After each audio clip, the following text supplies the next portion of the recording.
Hello, everybody. Welcome into the Fantasy Pros Football Podcast. I'm Ryan Wormeli, joined by Pat Fitzmaurice and by Derek Brown. We are talking takeaways from the fantasy perspective for the AFC East today. We're running through every single division. This is our AFC East episodes. We're going to be talking some Buffalo Bills, some Miami Dolphins, some New York Jets, and some New England Patriots. Guys, let's dive right in because these are a little bit shorter episodes. The Bills right at the top of the division, 13-4. Obviously, they are the 2 seed in the AFC playoffs. D-Bro, this one is going to be yours. What is your fantasy takeaway from the Bills this season? Throughout the entirety of draft season, boys, we tried to answer the question of which Buffalo pass catcher should we be drafting? Is it Dalton Kincaid? Oh, he's going to lead the team in targets. Is it Khalil Shakir, a breakout? Is it Curtis Samuel for the value? And the answer at the end of it was none of them, because none of them stepped forward as a top 24 option as far as wide receivers.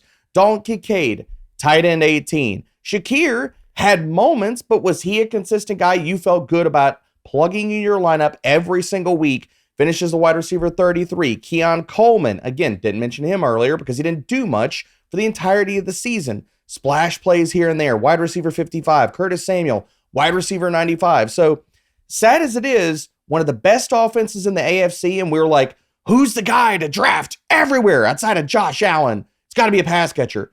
The answer was no one. When you frame this, D-Bro, for 2025, do you kind of take away from 2024 that you want to avoid a lot of these pass catchers again next year? Or do you think this is more looking backwards and trying to just kind of describe the 2024 season rather than trying to predict 2025?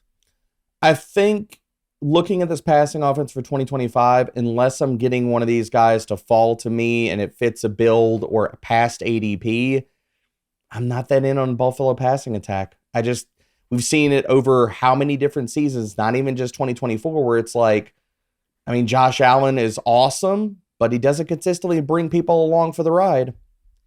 Yeah, Fitz, I was going to bring up Josh Allen because I know that was a conversation that you and I and D-Bro and a bunch of us at Fantasy Pros had over the summer and in August about how maybe this was the year to finally not fade Josh Allen out of the upper tier of quarterbacks, but to look at some of those other elite fantasy quarterbacks ahead of him on draft day. And that just turned out to not be the case. Once again, I think he's finished top 2 in like 5 straight years. Just another like tremendous fantasy season, despite not having that one pass catcher that was kind of lifting everybody else up, the same way Stephon Diggs might have in the past. What was your takeaway from that?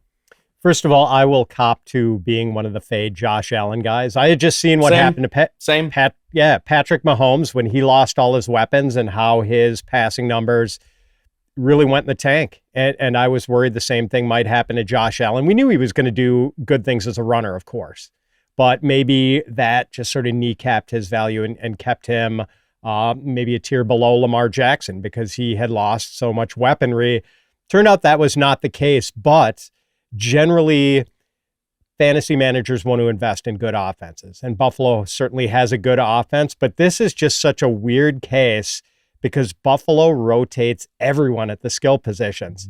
Like they have been using a 4 receiver or more rotation down the stretch with Amari Cooper, Khalil Shakir, Keon Coleman, and Mac Hollins. Like they are giving Mac Hollins as many snaps as any of these other guys. James Cook still has like high-end RB2 value, but they've been working in Ray Davis and Ty Johnson all year. And at tight end, I mean, they use Dalton Kincaid and Dawson Knox. So this is really kind of a confounding offense for fantasy managers. I don't know how it's going to change. It's weird that they've never fully integrated Amari Cooper into the offense. Maybe that starts to happen in the playoffs. I kind of doubt it. But like, am I fading these guys for next year? Not necessarily. But the thing is, I don't think anyone's going to be ranking or drafting Khalil Shakir or Keon Coleman as like starting caliber guys. I think they're going to be like wide receiver 3, wide receiver 4 types. You're not expecting maybe a step forward from Coleman just because Fitz, I know you really liked him as a prospect, in rookie drafts, at least last year. Yeah, and we saw the ball skills that, I mean, this guy has special ball skills. Like he has George Pickens type ball skills, but I just don't know if the targets are going to be there for him to be anything more than a depth piece next year. D-Bro, last thing on the Bills. Do you expect them to add more receiving talent? Because, a lot of the conversation, obviously, like, from the MVP discussion has been, well, Josh Allen is kind of dragging up a team that doesn't have a lot of talent around him. I think that's maybe a mischaracterization of the situation he's actually in, but particularly with the pass catchers, there isn't that one guy. Do you think they're going to take maybe another swing, late first round draft pick or in free agency of trying to address that position? Or will they say, hey, this went pretty well, even not having a star there. We have Josh Allen, so we're going to fix the team elsewhere? I think they're going to fix the team elsewhere. This defense needs a lot of parts and pieces, especially along the defensive line. You can make a case for the O-line in certain aspects and stuff. So I think it's going to be a lot of like maybe boring moves in the NFL draft and things like that. I don't see any splash moves for Buffalo coming. And to Fitzy's point real fast, even on James Cook, dude, like, yeah, we can all point to saying like, okay, he was the RB11 in fantasy points per game. Took him freaking 18 total touchdowns to get to that point. So if the touchdowns come back next year and people are going to say, okay, well, James Cook was the guy to draft. Were any of us saying walking into this season that James Cook was going to score 18 touchdowns? No. So you bring that down to a more reasonable number, like 8 to 9 touchdowns or something like that. Like Fitzy's point, you're talking about RB20 probably somewhere in that range and not RB11. So what you're saying is we're in for another year of you sending out 1,000 James Cook trade offers in our dynasty league. That's what. And everybody's saying no, and him being more valuable in my rebuild team than you couldn't give him away. I can't. Tried. You're right. All right, let's go to the Dolphins. Bro, this is also going to be one of your teams with the takeaway. So I know we're looking back on this season and we're saying, okay, how everything played out. Is Jonnu Smith real? Is this situation real? And what are we going to do with him in 2025? My takeaway is that Jonnu Smith was a top 5 tight end, and I think he should be ranked as such in 2025.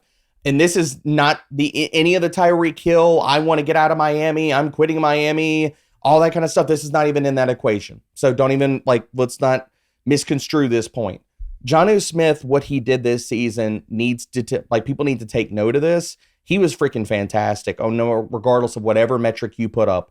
And that flash of talent, that demanding of targets, that spot in this passing attack with Tyreek Hill there and walking into next year, even if he's on the team another year older, he's still a top 5 tight end, man. Like looking at him even since week 11, he was the tight end 3 in fantasy points per game. You look at him in all different metrics amongst qualifying tight ends with at least 25 targets. This dude was 4th in yards per route run, and he was 1st in first downs per route run. So the production is real. We've seen the flashes of talent. Now he's in a spot where they are feeding him the football. I think this is absolutely real, and I'm going to be drafting a ton of him next year. Fitz, I mean, Debro kind of mentioned Tyreek Hill. There's some uncertainty as of when we're recording this about, he had those comments after the game that he's out and is very open to going elsewhere. And I don't know what will end up happening. It seems like a very tricky player to deal for a number of different reasons that we don't really have time to get into. But if he's not there, that really changes the shape of this passing game. It does, but I'm kind of echoing Debro's sentiments. Like, I kind of want to keep that separately here because I don't think it matters. Like, Jalen Waddle is awesome too. And I'd almost like to see Tyreek Hill go so Jalen Waddle could play a bigger role. I just think Jonnu is such an important part of the Tua Tagovailoa preservation plan for the Dolphins and keeping him, out of concussion protocol and potentially having to reckon with the end of his career if he sustains another one or two. Jonnu's average depth of target this year was 4.9 yards. They are trying to get the ball out quickly and they're trying to get it to Jonnu. So, look, I've got Jonnu ranked tight end 8 for 2025. I don't think there's a case to be made that he deserves to be ranked ahead of any of Brock Bowers, Trey McBride, George Kittle, or Sam Laporta. I think you can make arguments with the next 3 guys I have ranked ahead of him, Mark Andrews, TJ Hawkinson, and David Njoku. I think he's kind of on a similar tier with those guys, but I agree that Jonnu's season was no fluke whatsoever. He's actually good, which is why we saw him cutting into the production of Kyle Pitts last year, and we were kind of blaming Arthur Smith about that and getting mad for him. Maybe we owe Arthur Smith a little bit of an apology for that because now people are going to be, unanimously ranking Jonnu ahead of Kyle Pitts next year and probably well ahead of him. So, yes, we do still have a lot of valid grievances with Mr. Smith, but maybe we owe him a little bit of grace for that. Well, one. Twitter is now negatively impacting tweets that are negative in nature. They are hurt in the algorithm. So we're not allowed to post about Kyle Pitts or Arthur Smith anymore on the Fantasy Pros pages. I really... to me, like David Njoku, like I will not be taking him over Jonnu Smith. Like, I mean, there's a whole offseason, like we'll see what happens, but I really don't expect to be ranking him ahead of Jonnu. And I think I will have Hawkinson ahead of him, like another year removed from the injury. I just have so much faith in that passing infrastructure. To me, Mark Andrews, another year older, had the slow start this year. Like, obviously finished really strong, running hot with touchdowns. I think Andrews versus Jonnu, Debro, is going to be a really interesting debate for me personally in my rankings next year. Yep. As Fitzy was laying that out, I think, and how I looked at my 2025 rankings right now, I've got Jonnu at tight end 5. I think that looking at him in the same tier as TJ Hawkinson and Mark Andrews, who have a tight end 6 and 7, is exactly how I want to approach it. I think that is the tier of guys that they have the top 5, top 3 upside and stuff like that, but they're a little bit outside of my top 4: Trey McBride, Brock Bowers, George Kittle, and Sam Laporta as a tight end 4. NFL playoffs? We're talking about NFL playoffs? You bet we are. Get in on the action at DraftKings Sportsbook, an official sports betting partner of the NFL. Scoring touchdowns is key to winning in the NFL playoffs, and the key to you scoring big is betting on them at DraftKings, the #1 place to bet touchdowns. Ready to place your first bet? Try betting on something simple like a player to score 6. Go to the DraftKings Sportsbook app and make your pick. We've got an awesome looking slate for Wild Card Weekend with a couple of close games projected, but also some intriguing projected blowouts. Ravens-Steelers is always fun. In the playoffs is even more fun. Even with the Ravens nearly double-digit favorites, I think that line is crazy. The Broncos are playing as well as anyone despite being 8.5-point underdogs in Buffalo. The other games all have smaller spreads, and we get fun QB matchups like Herbert versus Stroud, Love versus Hurts, Baker versus Jaden Daniels. Lines and odds are subject to change, but this wildcard weekend looks like a ton of fun. Here's another reason to watch your favorite players crush it in the playoffs. New customers bet $5 to get $200 in bonus bets instantly. So score big during the NFL playoffs with DraftKings Sportsbook. Download the DraftKings Sportsbook app and use code FANTASYPROS. That's code FANTASYPROS for new customers to get $200 in bonus bets instantly when you bet just $5. Only on DraftKings Sportsbook. The crown is yours. All right, Fitz, your takeaway for the New York Jets. It is do not fade Breece Hall in 2025. And I know Breece Hall did not live up to the expectations fantasy managers had when they drafted him in 2024. But when you look at the overall numbers, 1,359 yards from scrimmage, 8 touchdowns in 16 games, not too bad. I know Jets fans were very frustrated by the lack of carries for Breece Hall, maybe not getting carries befitting a man of the sort of talent that Breece Hall has. Maybe part of that was just because the Jets were thrust into so many negative game scripts. Their defense certainly didn't live up to the elite billing it was getting back in August. Hall averaged 13.1 carries a game this season. There was only one game where he had more than 16 carries. He got 18 carries against the Bills back in October, had 113 rushing yards, and maybe not so coincidentally, the Jets almost knocked off the Bills in that game. They lost 23-20 with Tyler Bass kicking the game winner with under 4 minutes to go. So, but Hall did have 57 catches this year. He had 76 catches in 2023. Very productive as a pass catcher. I'm not sure we want to see him turn into Alvin Kamara, but maybe that wouldn't be the worst thing. But he has that sort of pass catching ability. I just think there's more meat on the bone for him as a runner. Look, the Jets probably aren't going to have Aaron Rodgers as their quarterback next year. And maybe some of Rodgers, we know he likes to audible a lot. Maybe he was not audibling into running plays all that often. So it's hard to imagine the Jets having an above average quarterback situation next year. So maybe they would be wise to build the offense around Breece Hall, this 23-year-old, freakishly athletic, highly productive, versatile running back. And, I think there's the potential to be much more valuable as a fantasy commodity for Breece Hall than he was in 2024. If I forced you to bet your entire year's salary, Fitz, on one guy to be the quarterback for the Jets in 2025, who is taking that first snap in week 1? Justin Fields. Yep. Fields. Justin Fields or Tyrod Taylor.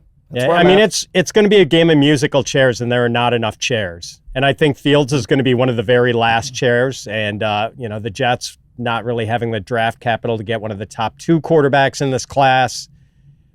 I think that's the way they wind up going. I don't think they're bringing Sam Darnold back.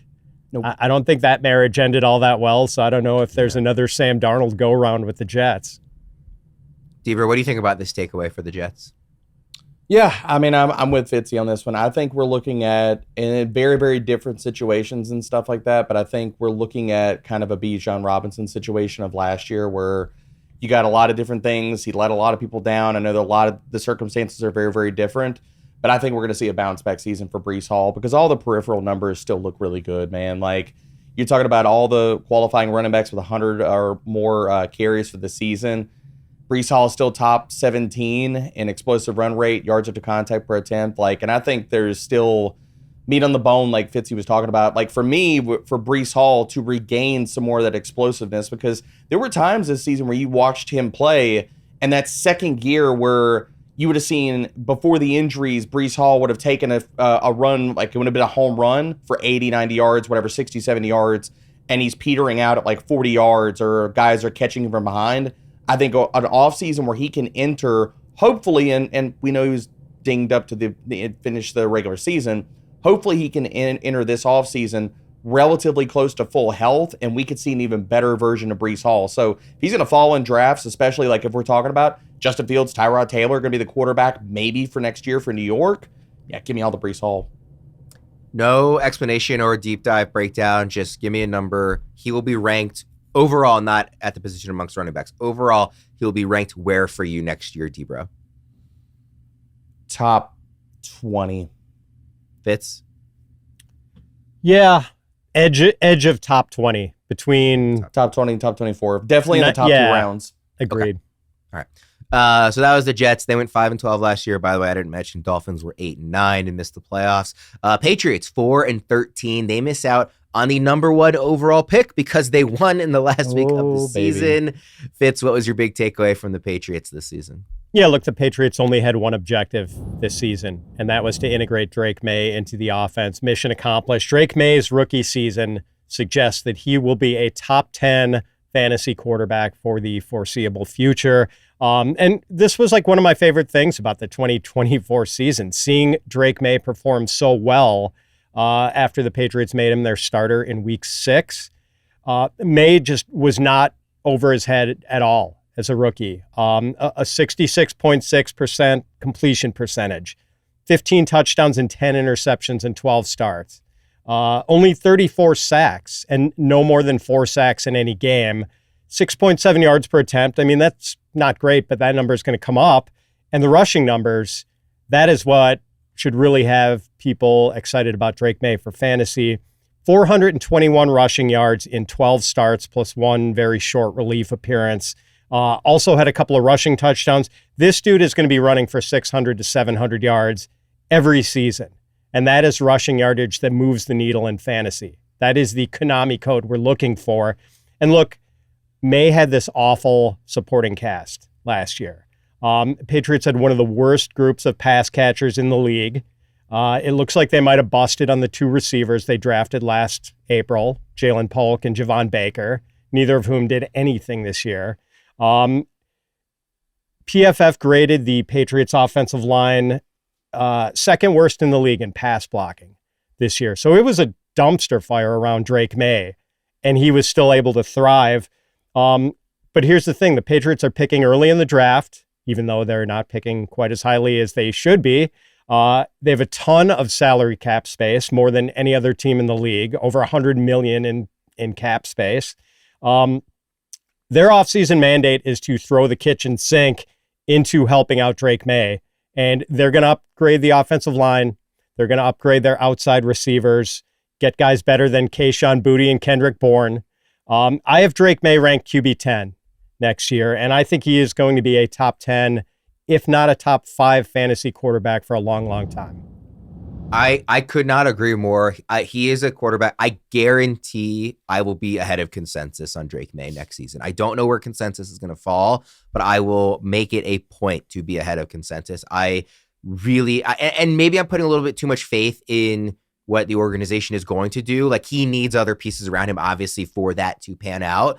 I'm just believing that the Patriots are going to draft either an offensive lineman or one of these high-level receivers with the 4th overall pick. I'm believing that they're going to make a smart head coach hire that is going to put strong pieces around him. Debro, the way I kind of think about it is when I'm actually drafting Drake May next year, I'm not sure where specific I'm going to have him ranked. Like I said, I want to be ahead of consensus. I'm not sure what that number is going to be. But if we were doing a draft of just quarterbacks in terms of who's the most likely to finish as QB1 next year, like talking pure ceiling, not even taking into consideration the floor if they don't hit there and the volatility, I think May might be like my 6th or 7th quarterback off the board in that theoretical draft. Like, that's how high I see the ceiling if they put the right pieces around him. Because again, like Fitz hit on it, the running is just a differentiator from every other quarterback that doesn't run the way he does. Yeah. I mean, I agree a lot of the points that y'all both have made about Drake May. I'm a little bit lower on him. And this is not just going back to prospect stuff like that. Like, the rushing is definitively there to hoist him up in fantasy purposes. I'm a little bit lower as far as him as a passer.